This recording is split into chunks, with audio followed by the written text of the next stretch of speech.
Hola, ¿qué tal, mis queridos compañeros de la Red Internacional en Salud Colectiva y Salud Intercultural? Les mando un fuerte abrazo. Soy el doctor Donovan Casas Patiño y el día de hoy tengo el honor de inaugurar nuestro programa de Seminario Internacional en Salud Colectiva 2022 con nada menos que con la doctora Elisa Berta Velázquez Rodríguez, una gran amiga, una gran persona, una profesora e investigadora que ha apoyado muchísimo esta red y que déjenme les platico un poco acerca de ella. Te doy la bienvenida, Elisa. Déjame Gracias. platicar un poco de ti. Bueno, ella es licenciada en filosofía, maestra en enseñanza superior y doctora en filosofía por la UNAM. Es profesora del Centro Universitario Nezahualcóyotl de la Universidad Autónoma del Estado de México y directora de la Asociación Mexicana de Investigación y Docencia Transdisciplinaria, ACE. Déjenles digo que ha impulsado ella la línea de generación del conocimiento de género, psicoanálisis y educación en México y América Latina. Tiene infinidad de publicaciones, artículos, libros, capítulos de libro. Déjenme decirles que hablar de la doctora Elisa es hablar de libertad y emancipación. De ahí surge esta gran invitación para que nos presente y nos hable de su nuevo bebé, de su nuevo producto, de su libro, que lleva por título Educación para la Libertad, el proyecto pedagógico de Ricardo Flores Magón, que está publicado en la editorial Castellanos Editores en el año del 2021. Y pues bueno, bienvenida, Elisa. Pues para mí es un gran honor que estés aquí con nosotros. Gracias, mi querido doctor Donovan. Yo quisiera agradecer a todo el auditorio que nos está escuchando y con quien vamos a compartir precisamente este caudal de ideas que hoy Donovan está comentando. ¿Cómo quieres que empecemos, doctor? Mira, yo tengo aquí algunas, he tenido la oportunidad de poder, revisar tu libro, pero antes que nada yo quisiera preguntarte, ¡opa! Tenemos ahora sí una lluvia fenomenal, mi querida colega, eso es Oh, una sí, sí. bendición. Bueno, y quisiera yo preguntarte, ¿cómo te surge la creación de este libro? Bueno, mira, eh, cuando yo estudio filosofía en la licenciatura, hace muchísimos años, en la Facultad de Filosofía y Letras, que es mi alma mater, eh, yo llevo precisamente algunas asignaturas, hoy les llamamos unidades de aprendizaje, pero en aquella época eran viles materias, ¿no? Entonces, en estas materias cursé una que se llamaba Filosofía en México. De esa currícula tan abundante que se lleva en la licenciatura en filosofía. A partir de ese contacto con filosofía en México, tengo yo una directora de tesis que recientemente falleció, que fue la doctora Carmen Rovira Gaspar, una eminente filósofa y ya muy grande de edad, siguió dando sus cátedras. Creo que hasta el último instante, antes de dejar este mundo, siguió hablando de filosofía en México. Esa pasión yo la aprendí no solo de ella, de tantos maestros, tantas maestras de filosofía que forjaron en mí este espíritu libertario, como tú dices, desde la teoría, desde la lectura de sendos autores, y especialmente en filosofía en México, empezamos a abordar a Sor Juana, por ejemplo, empezamos a abordar a Leopoldo Sea, quien también era mi maestro en esa época, a Abelardo Villegas, Juliana González, que hoy justamente trabaja cuestiones de bioética, ¿no? Y especialmente con la maestra Carmen Rovira, yo me acerqué para que dirigiera mi tesis. Y me preguntó, ¿qué tema quieres estudiar, Elisa? Y le dije, pues a Flores Magón, precisamente. Entonces, desde esa época empecé a trabajar a Flores Magón y sí, en su momento institucional, pues constituyó la tesis de licenciatura. Pero posteriormente yo no abandoné nunca el tema y seguí hurgando en este pensamiento tan radical que está fundamentado en filósofos europeos como Bakunin, Kropotkin, Rodan Kanati, Malatesta, etcétera, los filósofos más fuertes de Europa que nos acercan precisamente a ese problema filosófico que gira en torno a qué es la libertad. Pero no es una libertad romántica, donde el espíritu vuela y se vuelve libre, ¿no? Porque eso es el contexto metafísico, un poco idealista. No, aquí se trata de una libertad que se conquista primero por la vía de la revolución. Y no estamos hablando de una revolución de palabras, de ideas, de matices rosados, no. Es una revolución franca, abierta y deliberada. Por eso espanta mucho cuando hablamos de anarquismo y decimos la revolución, ay, Madre Santa, qué cosa tan fea, qué espeluznante, diría el sector burgués, ¿no? Como decir, ay, no, pero ¿para qué vamos a hablar de cosas tan terribles? Bueno, lo que pasa es que la vida es radical. Y si no se toman posiciones radicales en este mundo, pues entonces uno no conquista nunca nada. Y desde esa época, Donovan, empecé a estudiar a Ricardo Flores Magón, ya como el representante de este pensamiento europeo de corte anarquista, y precisamente sobre nuestra plática de hoy vamos a ir develando cómo Flores Magón no fue simplemente un prócer o un líder de la revolución que, como hoy se ha engañado y se engaña en el espacio educativo a los alumnos que estudian estos temas y se les dice, sí, es que Flores Magón participó en la revolución. No, pero para nada, para nada. ¿Cómo ves? Claro, es lo que estaba, fíjate que tu libro es completamente teórico y aquí la cuestión, ¿verdad? Esa era la que yo creo que de alguna otra manera los lectores se preguntan, ¿por qué Ricardo Flores Magón, no? O sea, ¿por qué, no? O sea, ¿por qué escudriñas, por qué investigas y por qué planteas a partir de ahí, doctor Elisa? Porque esa sería una pregunta que yo creo que el público y yo tendríamos. ¿Por qué plantearnos desde Flores Magón? Bueno, porque fíjate que justamente el asunto de la libertad, que ahora mismo vamos a hacer esquina con la cuestión ecologista y la cuestión de la salud, que son temas que nosotros trabajamos en la red y que de pronto podríamos decir, uy, no, pero es que Flores Magón está muy lejos de estos planteamientos de la salud. Y no, está muy cerca. Y les digo cómo. Bueno, Flores Magón, una vez que ha leído a todos estos autores, empieza a construir su propio teorema acerca de la realidad social. Eso es, primero, muy original y segundo, muy revolucionario dentro de la propia teoría revolucionaria, porque él no se roba el pensamiento de los europeos. Son el pivote que lanza precisamente la explosión de un Flores Magón que plantea otro tipo de sociedad. Claro, tienes toda la razón, sí, efectivamente. ¿Sí? Es que la sociedad, sabemos por todo lo que hemos estudiado en historia de México, que estaba oprimido el pueblo, que la miseria era el pan de cada día, que la opresión, la violencia, bueno, todo eso ya lo sabemos desde que estudiamos el porfiriato.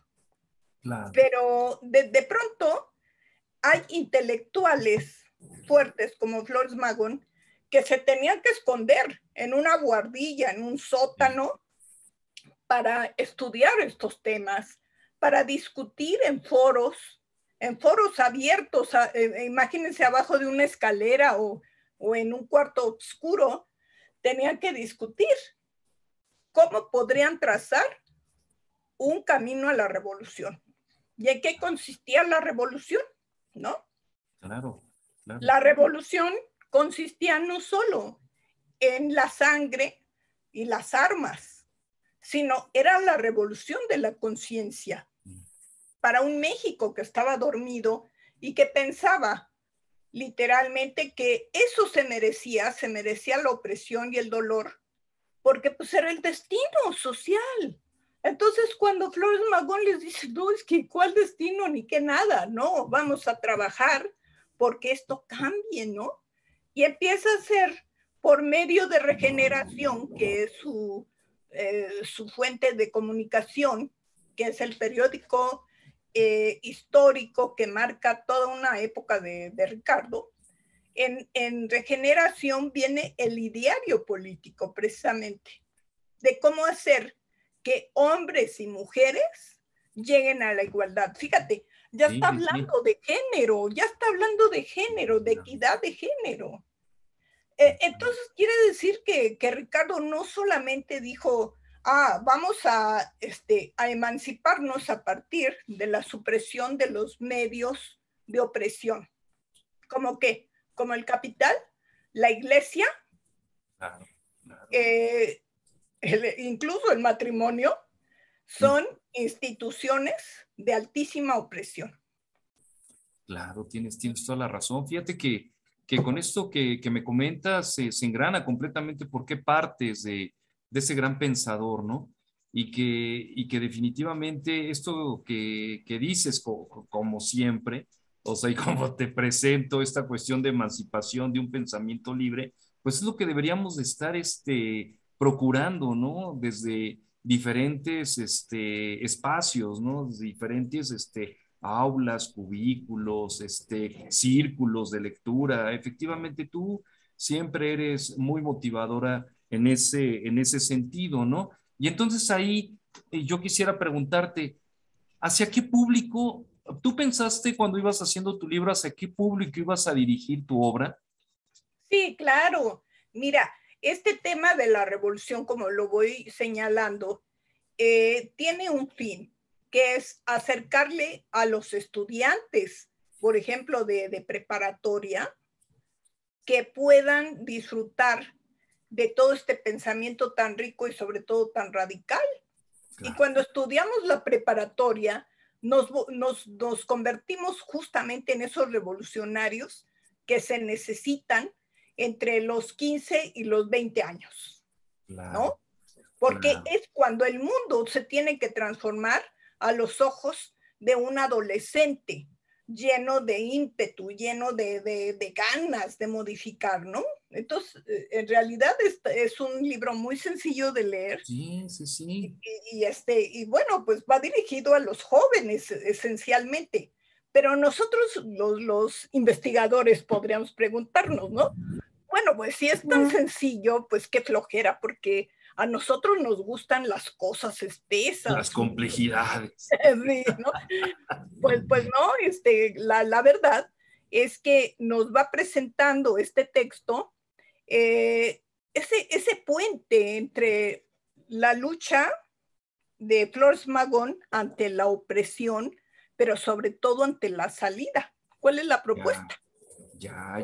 Porque él tiene propuestas muy interesantes, claro, que yo marco en el libro bajo 3 ejes. Ajá. 1, la educación de la libertad a partir de la construcción de la conciencia política.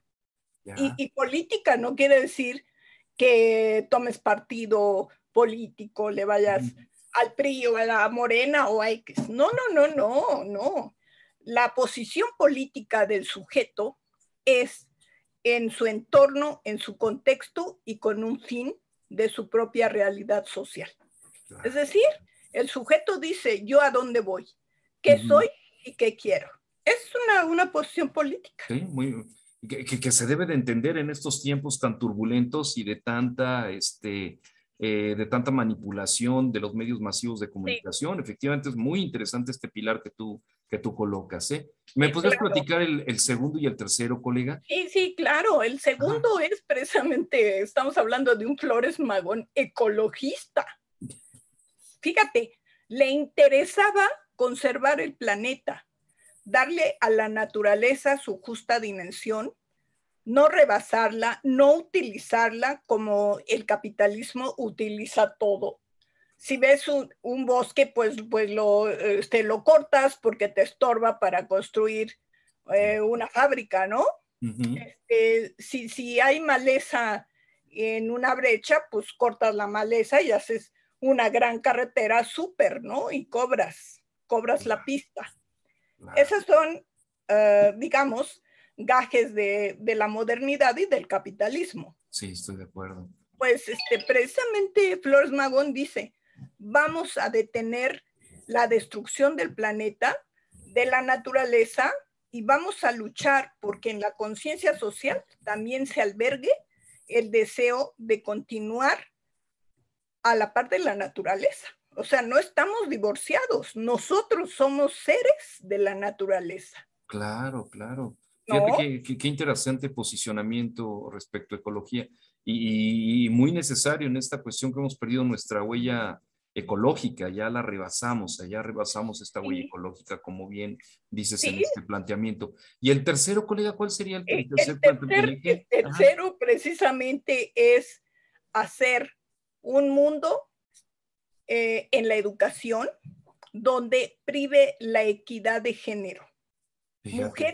Mujeres y hombres tienen derecho a la libertad, a la elección y a la libre voluntad. Qué necesario. Fíjate, tres puntos ¿Sí? fundamentales para esta época, de veras, o Sí, sea, créemelo, o sea, qué mejor que este libro toque esos tres puntos que si damos una vuelta a esta realidad social que tenemos, son ávidos de estos claro. posicionamientos que tú estás colocando. Ahora, concluye con un tema que nos interesa mucho a nosotros en esta Ujú. red, por ejemplo, que es la salud. Él se pregunta, ¿qué es la salud? La salud no es la ausencia de la enfermedad. La salud es la construcción de un estilo de vida regido por la dignidad y la justicia. Tienes toda la razón. Mira ¿Esa es que la salud? es que es parte de un todo, como bien lo manejas y como siempre hemos tenido oportunidad, es un todo, no podemos fragmentar ni seguir viendo el mundo de manera fragmentada. Hemos platicado de las políticas, una política en educación, política en salud, están ahí, pero nunca se voltean a ver y nunca trabajan en conjunto. Todo es un todo, o sea, todo es un todo. Y si nosotros procuramos estar en un todo desde el aspecto de la educación, imagínate hacia dónde vamos a revolucionar este país. Como bien lo dices, pues yo una última pregunta que quisiera decirte, y esto va bien enfocado, tú bien sabes que estamos en áreas de la educación, o sea, qué aportes consideras que serían adecuados para la educación en México a través de este paradigma que tú propones? Fíjate que a todo mundo le hace mucho ruido cuando hablas de libertad. Y entonces dicen, ay, es que la libertad es como el libertinaje, no dejes que tus hijos caigan en la deformación de la libertad. Yo no sé qué conceptos rarísimos maneja la gente, ¿sí? Claro. Y de repente nosotros también, los colegas, como que nos resistimos a hablar de libertad y preferimos el sometimiento de las instituciones, ¿no? Claro, claro, ya con eso, yo creo Ya que con ya con eso. eso me contestas. Ya Entonces por, nosotros vivimos de repente bajo el yugo de la institución y del capital de la institución y yo creo que no. Flores Magón dice, bueno, pues si tú vas a escribir y vas a pensar, pues construye tu propia libertad, que es esa capacidad de tomar la dirección de tu vida, de emanciparse. sí, qué pensamiento tan interesante, de veras, doctora. Sí, Muy, sí, muy fundamental, vuelvo a insistir. Y de ahí, mi querida colega, entonces me surge una pregunta, Elisa. sí. ¿Estudias para escribir o te surgen las ideas y escribes? No, es una pregunta muy difícil, sumamente difícil, pero te lo voy a decir. O sea, yo me la paso escribiendo, tú lo sabes, hay muchos libros, ¿no? Y muchas cosas que escribo que ni he publicado. Pues no, de repente vienen las ninfas a visitarme, digo yo, y pues ya me da la pasión por escribir. Entonces, no tengo que ponerme a estudiar todos los libros de Flores Magón al respecto o los críticos, ¿no? No, o sea, en un momento dado los leí, los fundamenté, hice mis citas de pie de página en su momento, ¿no? Pero después el proceso de elaboración ya de una idea, eso ya es a posteriori y tiene su propio tiempo. Ya. No, yo no puedo sentarme a la computadora y decir, hoy voy a escribir el texto tal. No, yo no soy así.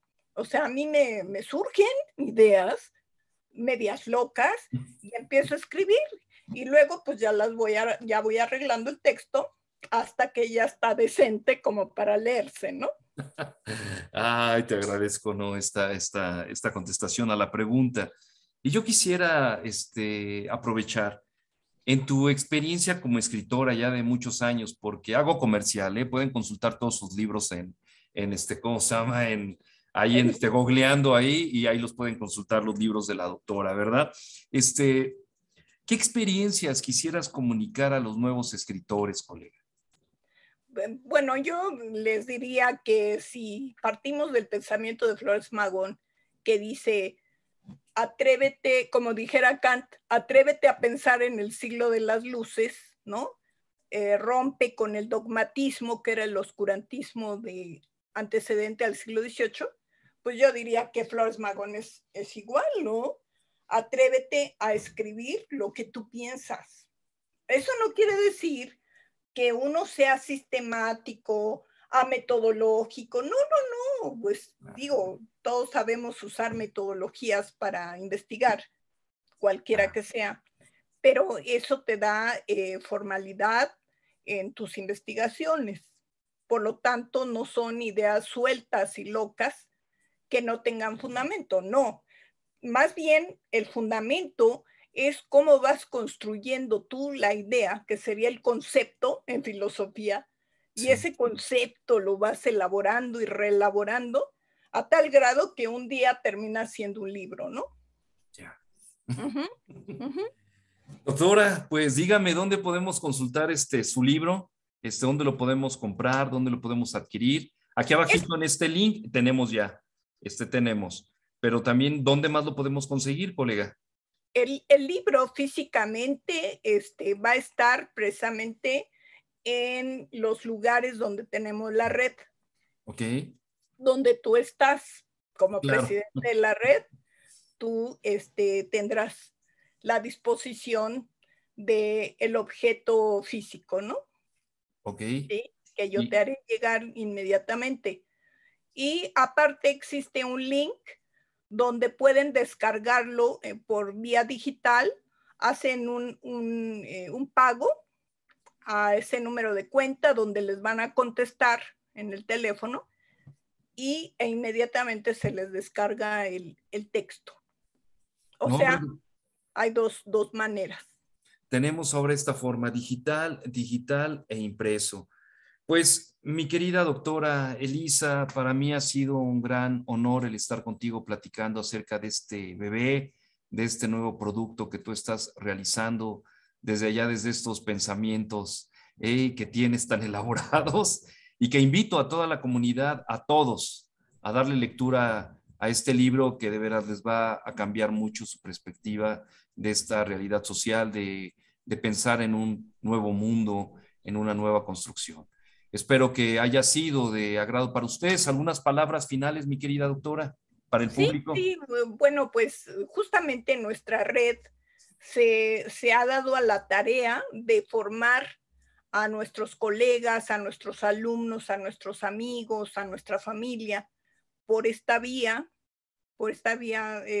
de nuestro trabajo grabado o en vivo, y es algo muy lindo porque tenemos acercamiento a millones de cerebros, a millones de pensamientos, que de ahí surgen nuevos revolucionarios. Necesariamente tienen que surgir para transformar la realidad y sobre todo nosotros que nos dedicamos a la cosa de la salud, entender que la salud solo se puede conquistar por la libertad. Tienes razón. No, hombre. Con esto cerramos, con esta gran frase cerramos de la queridísima doctora Elisa. Te agradezco muchísimo tu tiempo y seguimos en contacto por estos medios, al igual a todos nuestra audiencia, a todos nuestros amigos cercanos. Les mandamos un fuerte abrazo. Muchísimas gracias, Elisa, por tomarte este tiempo. Te mando un fuerte abrazo. Gracias Hasta a pronto. todos. Muchas gracias. Adiós. Hasta pronto.